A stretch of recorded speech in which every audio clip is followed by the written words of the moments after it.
సుఖినో భవంతు. తల్లికి తండ్రికి గురువుకి నమస్కరించి ఈరోజు సత్సంగ క్లాసు మొదలు పెడదాం. అక్టోబర్ 20, 2022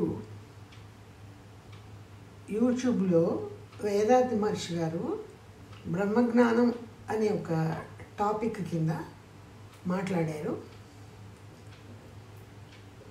ఇది ఇంగ్లీష్లో ఉన్నటువంటి ఒక ఉపన్యాసాన్ని మనం తెలుగులోకి భావానువాదంగా చేసుకుంటున్నాం. మొదటిగా ఈ మ్యాగ్నెటిజం అంటే ఏమిటి అని ఒక ప్రశ్నతో మొదలు పెడతారు. దానికి జవాబుగా ప్రాణులలో ఉన్న ప్రాణశక్తిని జీవకాంతమని అంటారు. అట్లాగే విశ్వమంతా ఆక్రమించి ఉన్నటువంటి ఒకలాంటి అయస్కాంత శక్తిని విశ్వకాంతము అన్నారు.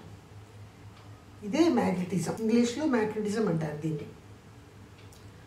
ప్రాణులలో ప్రాణశక్తి పరమాణువులు ఆత్మబ్రహ్మంలో ఉన్నప్పుడు వాటి నుంచి వెలువడే తరంగములను జీవకాంతము అని చెప్తున్నారు ఇక్కడ. అదే రకంగా విశ్వంలో కూడా శక్తి పరమాణువులు ఉంటాయి. అవి కూడా భ్రమణములో ఉన్నప్పుడు వాటి నుంచి వెలువడే శక్తి తరంగాన్ని విశ్వకాంతము అని చెప్పి మనకి ఇక్కడ తెలియజేస్తున్నారు. విశ్వకాంతమన్నా జీవకాంతమన్నా ఒకలాంటి అయస్కాంత శక్తి అన్నమాట. అది విశ్వంలోనూ ఉంది, ఇటు మానవుడిలోనూ ప్రాణశక్తిగా ఉంది. విశ్వంలో విశ్వశక్తిగా ఉంటుంది. మనం అందరం ఒక గొప్ప అయస్కాంత శక్తి. ఈ అయస్కాంత శక్తి అయిన మనము ఇంతకంటే చాలా గొప్ప శక్తివంతమైన విశ్వకాంతం అనే ఒక అయస్కాంత శక్తిలో తేలియాడుతున్నాం అన్నమాట. ప్రాణులలో కానీ విశ్వంలో కానీ శక్తి పరమాణువులు లేదా ప్రాణశక్తి పరమాణువులు ఆత్మప్రదక్షిణ అనే భ్రమణంలో ఉంటాయి. వాటి నుండి వెలువడే తరంగములు బ్రహ్మముతో ఢీకొనినప్పుడు, బ్రహ్మము అంటే పరమాత్మ, భగవంతుడు నిరాకార రూపము, ఆయనతో ఢీకొనినప్పుడు అవి కరిగి కరిగి జీవకాంతముగా ప్రాణులలో, విశ్వకాంతంగా విశ్వంలో ఏర్పడుతున్నాయి అంటున్నారు. మానవ శరీరంలో ప్రాణశక్తి పరమాణువులు ఉంటాయి. వాటి చుట్టూ బ్రహ్మము అనబడే శుద్ధ పరబైలు అనబడే ఆయన యొక్క శక్తి కూడా ఉంది మానవ శరీరంలో. దాన్నే ఇక్కడ బ్రహ్మము అన్నారు. మానవ శరీరంలో తరంగాలు బ్రహ్మముతో ఢీకొనినప్పుడు అవి కరిగి జీవకాంతంగా ఏర్పడితే, అదే రకంగా విశ్వంలో కూడా శక్తి పరమాణువులు బ్రహ్మము అనబడే పరమాత్మ యొక్క శక్తితో ఢీకొని విశ్వంలో విశ్వకాంతంగా తయారయ్యి ఉన్నాయి అని చెప్పి చెప్తున్నారు. ఈ తరంగాలకి ఎట్లాంటి స్వభావం ఉంటుందంటే, అవి ఎక్కడి నుంచి వేటి నుండి అయితే బయలుదేరుతున్నాయో అవే లక్షణాలని ఈ తరంగాలు వేటిని ఢీకొంటాయో ఆ లక్షణాలన్నీ కూడా అందించబడతాయి వాటికి. ఈ తరంగాల యొక్క స్వభావం గురించి మనకి ఇక్కడ ఆ రకంగా చెప్తున్నారు. తరంగాలు బయలుదేరి విశ్వంలో భూమి మీద ఉన్నటువంటి మనుషులకు కానీ వస్తువులకు కానీ ఢీకొంటాయి అన్నమాట. అప్పుడు ఆ తరంగాల్లో ఉన్నటువంటి స్వభావము, లక్షణాలు ఏ వస్తువు మీద ఢీకొంటున్నాయో వాటికి ఆ లక్షణాలు, ఆ గుణాలు అందించబడతాయి అని చెప్పడం. అది సరే. ఇక్కడ భూమిని గురించి చెప్తున్నారు. లవ్ అండ్ కంపాషన్ గురించి చెప్తారనమాట. ఆ విషయంలో భూమిని గురించి ఏం తెలియజేస్తున్నారంటే, భూమి 100 మైళ్ళ వేగంతో తన చుట్టూ తాను తిరుగుతూ సూర్యుని చుట్టూ 1000 మైళ్ళ వేగంతో తిరుగుతూ ఉంటుంది. అంత వేగంగా తిరుగుతున్న భూమి మీద మనం అందరము పక్కకు తూలకుండా జారకుండా నిలబడుతున్నాము అంటే భూమి యొక్క గొప్పతనము అదే ప్రకృతి అన్నమాట. ప్రకృతి యొక్క శక్తి, భూమి గొప్పతనమే ప్రకృతి శక్తి. దాన్నే గాడ్ అని కూడా అంటారు. ఈ గొప్పతనాన్ని కరుణ, ప్రేమ రూపంలో మానవాళ్ళందరికీ అందించబడుతోంది. భూమి కదులుతున్నా కూడా మనం పడిపోకుండా ఉన్నామంటే భూమికి ఉన్న ఆకర్షణ శక్తియే దానికి కారణం. ఈ ఆకర్షణ శక్తిని గ్రావిటేషనల్ ఫోర్స్ అనుకుంటా ఇంగ్లీష్లో. అది భూమి మధ్య భాగంలో భగవంతుడి రూపంలో ఉండి మనందరినీ పట్టి భూమి కేంద్రానికి లాగి ఉంచటమే భూమి యొక్క గొప్పతనము. అదే భూమి మధ్య భాగంలో ఉన్నటువంటి భగవంతుడు అనబడే గ్రావిటీ యొక్క గొప్పతనము. వీటినే కరుణ, ప్రేమ అన్నారు.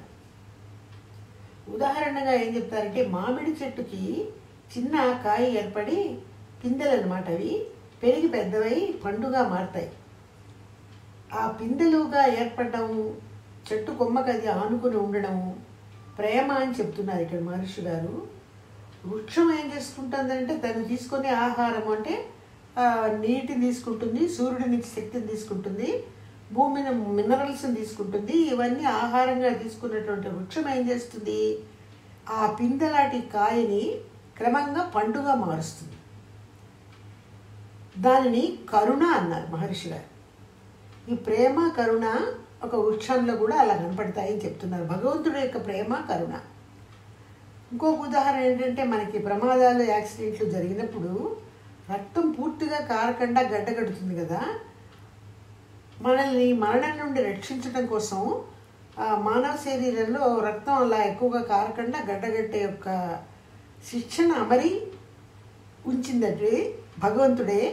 అదే ఆయన యొక్క ప్రేమ అన్నమాట. ఆయన ప్రేమ ఏంటి, మన శరీరంలో దెబ్బ తగిలినప్పుడు రక్తం కారకుండా ఆపడం, అది గడ్డగట్టి మనని మరణం నుంచి రక్షించడం కరుణ అన్నమాట. మరణానికి వెళ్ళిపోకుండా, యాక్సిడెంట్ అయినప్పుడు రక్తం అధికంగా స్రవించి మరణానికి వెళ్ళిపోకుండా కాపాడడానికి గడ్డగడుతుంది. ఈ రకమైన రెండు కార్యక్రమాన్ని, ప్రేమ, కరుణ, అవి భగవంతుడి నుంచి అంటే ప్రకృతి నుంచి మానవుడికి అందిస్తోంది అని చెప్తున్నారు ఇక్కడ. మనమందరము ప్రకృతి కూడా ఈ రకంగా భగవంతుని ప్రేమ, కరుణలో మునిగి తేలుతున్నాము. మనమందరము ప్రకృతి అనబడే ఈ భగవంతుని యొక్క శక్తిలో మునిగి తేలుతున్నాము అని చెప్తున్నారు. ఈ చరాచర విశ్వమంతా ఆల్మైటీ అనబడే భగవంతుని యొక్క తన్మార్పుగా ఏర్పడింది అన్నమాట. అవినాశి భగవంతుడు ముందుగా చిన్నారి పరమాణువులుగా తన్మార్పు చెంది వాటి కలయిక వలన ఏర్పడినటువంటి పంచభూతాల నుండి తిరిగి తన్మార్పుగానే ఈ విశ్వమంతా ఏర్పడుతోంది అని తెలియజేస్తూ, అందులో భాగాలుగా మనమంతా, ఈ విశ్వంలో భాగాలుగా మనమంతా ఉన్నాము. భగవంతుని యొక్క ఆ ప్రేమ, కరుణలే ఈ చరాచర విశ్వమంతా మనలో కూడా ఆక్రమించి ఉన్నాయి అనే సందర్భాన్ని ఇక్కడ మనకి తెలియజేస్తున్నారు. పరిణామ క్రమంలో పశుపక్షాదుల్ని దాటుకుంటూ కదా మానవుడు తయారయ్యాడు. మనమందరము భగవంతుని నుండి తయారైన శక్తి పరమాణువుల కలయికే. శక్తి పరమాణువులే భగవంతుడి నుంచి, నిరాకార భగవంతుడి నుంచి తయారయ్యాయి తన్మార్పుగా. అవే కలిసి పంచభూతాలుగా ఏర్పడ్డాయి కదా. అవే వాటి నుంచే మానవుడు, విశ్వము అంతా ఏర్పడింది. ఆ భగవతత్వము మనలో అందరిలో కరుణా ప్రేమల రూపంలో ఉంది అని ఇక్కడ మనకి మళ్ళీ తెలియజేస్తున్నారు మహర్షి గారు. సంచిత ప్రారంధ కర్మల కారణంగా మనలో అరిషడ్ వర్గాలు చెర్రేగి వస్తాయి అన్నమాట పైకి. వాటి వలన పంచమహాపాతకాలు కూడా మనం చేస్తాం. అందరూ చేస్తారని కాదు, వారి కర్మానుసారం కొందరు అట్లా చేస్తూ ఉంటారు. అందువలన ఏమవుతుందంటే, మానవుడు మనశ్శాంతి లేకుండా బతకవలసి వస్తుంది. వీటిని ఎలా తొలగించాలి, మానవుడు ఆనందాన్ని ఎలా పొందాలి, ఆ పొందే విధానమే ఈ సులభతర కుండలిని యోగాలో మనకి తెలియజేయబడుతుంది. మనమంతా ఎక్కడి నుండి వచ్చాము, ఏది మన ఈ ప్రపంచానికి మూలస్థానము అని ఆలోచించాలి. అదే హూయామై అన్న ప్రశ్న అన్నమాట. నేను భగవంతుని తన్మార్పుగా ఏర్పడిన భగవంతుని అంశాన్నే, నాలో ఉన్న ప్రాణశక్తి భగవంతుడే అనే సత్యాన్ని గుర్తించి జీవులందరిలో అదే ప్రాణశక్తి భగవదంశం అని గుర్తించాలి. అప్పుడే అందరి పట్ల ప్రేమానురాగాలు ఉద్భవిస్తాయి. మనందరికీ కూడా శాంతి, సుఖము అప్పుడే లభిస్తాయి. ఎటువంటి కాన్ఫ్లిక్ట్ ఉండదన్నమాట. కాన్ఫ్లిక్ట్ అంటే ఎవరితోనూ భేదాభిప్రాయాలు ఉండవు అని చెప్తున్నారు. ఆ శాంతి, సుఖము లభించిన తర్వాత ఈ ప్రపంచ యుద్ధాలు, మారణ హోమాలు పై చెప్పినటువంటి సత్యాన్ని గ్రహించకే కలుగుతున్నాయి. భగవంతుని తన్మార్పుగానే మనం అందరం ఏర్పడ్డాము, అందరము అన్నదమ్ములు లాంటి వాళ్ళమే. భగవంతుడు తన్మార్పుగా ఏర్పడిన మొదటి మానవుడి యొక్క సంతానమే మనం అందరము. కాబట్టి మనం అందరూ ఒకళ్ళకొకళ్ళు అన్నదమ్ములు, అక్క చెల్లెళ్ళు లాంటి వాళ్ళవే. ఏ కంట్రీలో ఉన్నా, ఏ పక్క భూమిలో ఉన్నా, మతానికి సంబంధించిన, ఏ కులానికి సంబంధించిన మన అందరం కూడా తన్మార్పుగా ఏర్పడిన, భగవంతుడు తన్మార్పుగా ఏర్పడిన మొదటి మానవుడి సంతానమే అందరము అనే సత్యాన్ని గ్రహించాలి. అంటే భగవంతుడు తన్మార్పు గ్రహించడమే కాకుండా ఆ భగవంతుడే ప్రేమ కరుణల రూపంలో మనలో ఉన్నాడు. ప్రకృతి రూపంలో భగవంతుడు ఈ కరుణ ప్రేమలను అందిస్తున్నాడు అనే సత్యాన్ని తెలుసుకోమని చెప్తున్నారు మహర్షి ఇక్కడ మనకి. గ్రహరాశులు, సూర్యుడు, చంద్రుడు, భూమి అన్నీ కూడా భగవంతుడి శక్తి పరమాణుల కలయిక వల్ల ఏర్పడ్డవే. గ్రహాల నుండి, నక్షత్ర రాశుల నుండి అనేకమైన శక్తి తరంగాలు ప్రవహిస్తూ ఉంటాయి కిందకి. అవి మనందరి మీద పడి మంచి చెడు ప్రభావాలు, 2 రకాల ప్రభావాలు చూపిస్తూ ఉంటాయి. వాటిని తట్టుకుని మనమందరము నిలబడుతున్నాము అంటే ఏంటి అర్థం? మనలో ఇమ్యూనిటీ అనే రోగనిరోధక శక్తి ఉంది. మనం ఈ శాంతితో ప్రశాంతంతో బతకాలి అంటే ఎలా దాన్ని పెంచుకోవాలి అన్న సంగతి ఇక్కడ మనకి 5 అంశాలుగా చెప్తారు. ఈ రోగనిరోధక శక్తిని పెంచుకుని భూమి మీద బతకాలి అంటే మనం ఎలా ఉండాలి అన్న సంగతి ఇక్కడ చెప్తున్నారు. ఒకటి ఆహారం అన్నమాట. ఆహారం తీసుకోవడం కూడా అక్కడ జాగ్రత్తగా, మితంగా, సమయపాలనతో పోషకాహారం తీసుకోవాలి. ఇమ్యూనిటీ దానివల్ల పెరుగుతుంది. ఎక్కువ తిన్నా, సమయపాలన లేకున్నా ఏమవుతుందంటే, లేదా పాడైపోయిన ఆహారం తిన్నా ఆరోగ్యం చెడటం జరుగుతుంది అన్నమాట. పరిమితి, పద్ధతి పాటించాలి అంటారు ఆహారం తీసుకునే విషయంలో. పరిమితి అంటే మితాహారం తినడము, పద్ధతి అంటే సమయపాలన చేయడం. రెండోది వర్క్ అన్నమాట, అంటే పని. మన శరీరంలో జీవశక్తి, ప్రాణశక్తి మనకి కొంత కావలసినటువంటి జీవకాంత శక్తిని ఇస్తుంది. మన శరీరంలోని ప్రాణశక్తి జీవకాంత శక్తిని అనబడే ఒక శారీరకమైన శక్తి అన్నమాట, బలాన్ని అది మనకి ఇస్తుంది.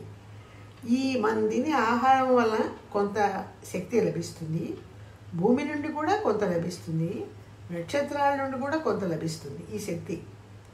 దీనిని ఏం చేయాలంటే ఒక పరిమితిగా, పద్ధతిగా వాడాలి అని చెప్తారు మహర్షి ఇక్కడ మనకి.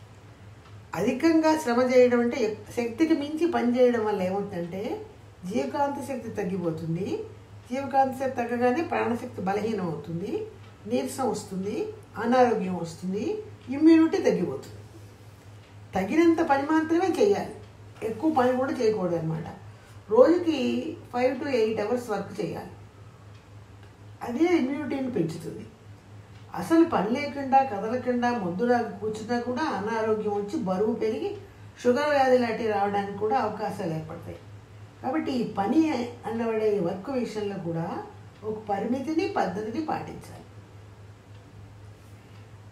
మూడవది సెక్స్ అంటారు, అంటే లైంగిక జీవితం. పరిమితిగా, పద్ధతిగా ఉండాలి. ఇది కూడా అంటే భార్యాభర్తలు ఉన్నారనుకోండి, వాళ్ళ మధ్యలో సహనము, త్యాగము, సర్దుబాటుతనముతో ఉండాలి. ఈ సెక్స్ యాక్ట్ కూడా కాలపరిమితి ఉండాలి అంటారు. అదే ఆరోగ్యం, అదే ఇమ్యూనిటీని పెంచుతుంది. అధికంగా సంభోగం కానీ, వ్యభిచారం లాంటివి కానీ చేయడం వల్ల అధికంగా ఈ సెక్స్ యాక్ట్స్ని చేయడం అన్నమాట. దానివల్ల శరీరానికి అనారోగ్యం కలుగుతుంది, ఇమ్యూనిటీ తగ్గిపోతుంది. కాబట్టి ఈ విషయంలో కూడా ఒక పరిమితిని, ఒక పద్ధతిని, భార్యాభర్తల మధ్య ఒక పరిమితి ఉండాలి. సెక్స్ యాక్ట్ కూడా పద్ధతి ఉండాలి. అలా ఉంటే ఇమ్యూనిటీని పెంచుకునే అవకాశం ఏర్పడుతుంది అన్నమాట. నాలుగవది నిద్ర.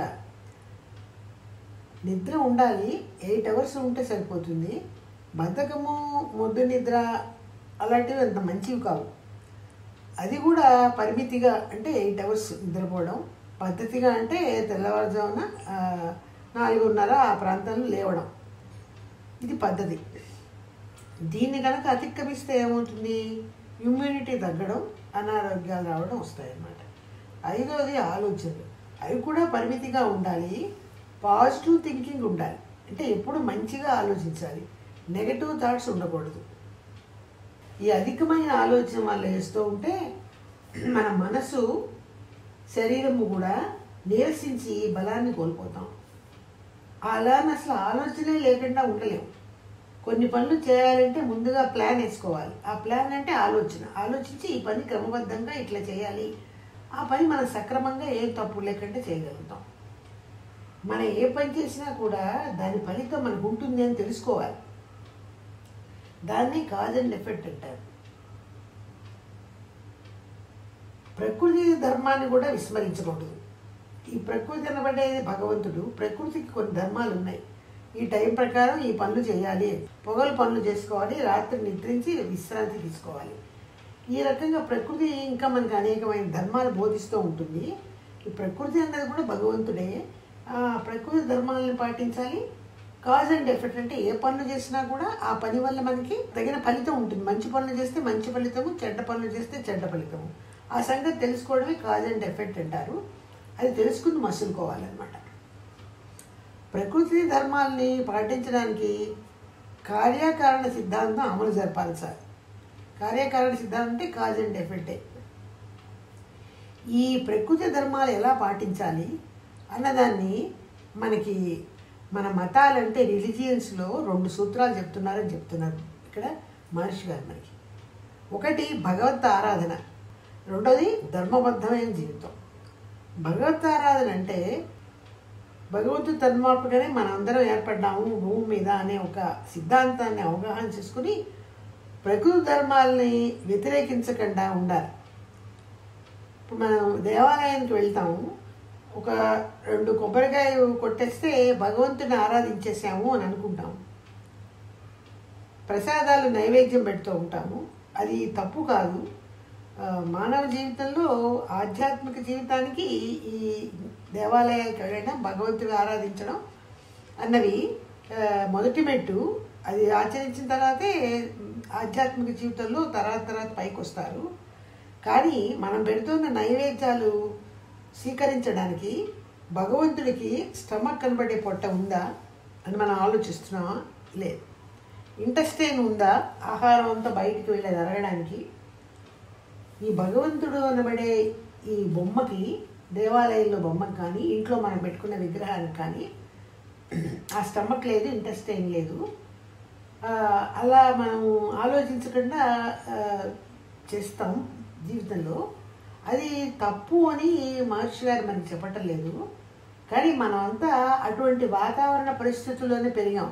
మన పూర్వీకులు, మన పెద్దవాళ్ళు ఆ రకంగానే దైవారాధన చేస్తూ మనని పెంచి పెద్ద చేశారు. ఆ పరిస్థితుల్లో పెరిగాం కాబట్టి మనం అదే రకంగా ప్రవర్తిస్తూ ఉంటాము. అది తప్పు కాదు. కానీ ఈ రకమైన దైవారాధన మొదటి మెట్టు. ఈ దైవారాధనలో కొంచెం పైకి పెరిగి ఎలా ఉండాలంటే జీవారాధనే దైవారాధన అన్నారు పెద్దలు, గురువులు. కష్టాలలో బాధల్లో ఉన్నవారికి సేవలు అందించడం, ఆకలి బాధల్లో ఉన్నవారికి పిడికడ అన్నం పెట్టడం, అది నిజమైన దైవారాధన. ఈ దైవారాధనలో కూడా పరిమితి పద్ధతి పాటిస్తూ చేయాలి. మనకు ఉన్నదంతా దానాలకి ధర్మాలకి ఉపయోగించి మనం కడుపేదలం అయిపోవడం అన్నది కూడా పద్ధతి కాదు. ఉన్నంతలో పేదలకి, నిరుపేదలకి, అనాథలకి తేగతగిన సహాయం చేస్తూ జీవించడం.